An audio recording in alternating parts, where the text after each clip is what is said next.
Welcome to the channel. My name's Rob and I'm still exploring Poland. And in today's video, it's a little bit of a difficult one, but I want to ask the question, what happens to a Roman Catholic priest when he speaks out against the communist regime in Poland? If you enjoy this, like and subscribe. If you've got any more suggestions for videos, please in the comments down below or in the Discord server.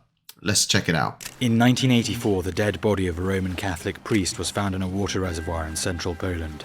Several of his teeth had been knocked out, 6 ribs broken, an ear and his tongue were torn out, his nose smashed. The young priest had been so severely tortured and brutalized, his features were unrecognizable. Father Jerzy Popiełuszko was murdered by the secret police of the Communist Party. His crime? By daring to speak the truth out loud, he gave people the resolve to stand up against communism.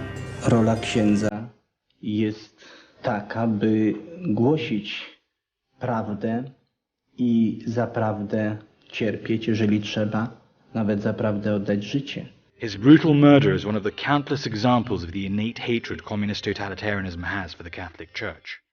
Communism and Christianity are intrinsically incompatible. Marx stated that communism begins from the outset with atheism. This is rough already, right?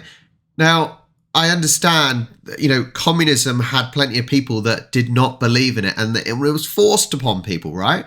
Now, as someone who is an atheist, I do not believe in any God. I don't believe in superpowers or anything like that, okay? That's fine. I disagree with people that believe in a higher power. However, I don't feel the need to do anything bad to them. You believe what you like to believe. Let me believe what I like to believe. But clearly, the communists higher ups believed that Popiełuszko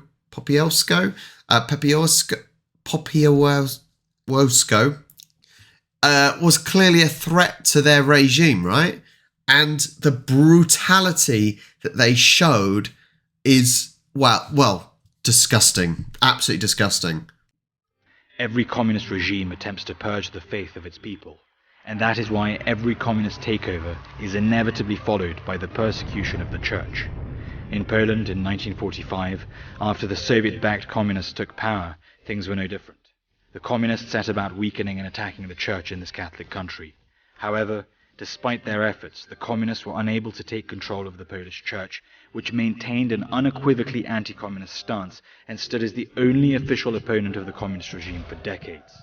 The Poles, often encouraged or assisted by the church, chose to resist communism every single step of the way. Many courageous priests sustained the faith and inspired that fight against communism, such as Cardinal Stefan Wyszyński, the spiritual father of the nation, who is referred to as the uncrowned king of Poland.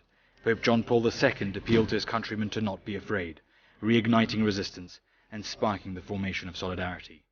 Father Jerzy Popiełuszko spoke about fundamental human rights, justice and freedom in his powerful sermons. These courageous priests faced communist tanks and troops with a weapon far more powerful, a message about man's God-given dignity and inner freedom.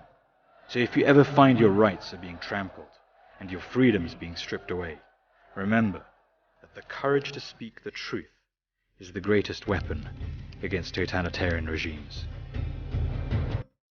Powerful, right? Powerful. Now, this video is only a short video today, but I think this is an incredibly powerful video. And I think you could relate this to other situations. It's not necessarily the fact that it was a priest. You can relate this to others. You stick together and you stand by what you believe in, and you are powerful, right? You are powerful as a group.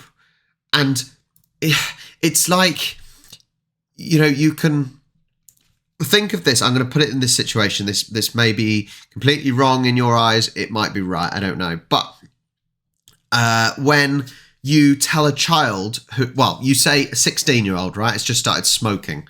And as the parent, you say, don't do it. It's bad. Don't do it. You're angry. What does a child do? The more you tell them not to do something, they do it. And they fight against it. And I'm just using this in the whole thing of the Soviets used violence and aggressiveness to stop religion. That's not the way to do it. you're forcing someone to try and stop doing something. And that's just not the way people react. When you're told not to do something, you're likely to do it. And so it's just clearly fair enough. Look, in Soviet regimes, you don't believe in you don't believe in a God. That's fine. Absolutely fine. But people do. And so you can't just force them to stop.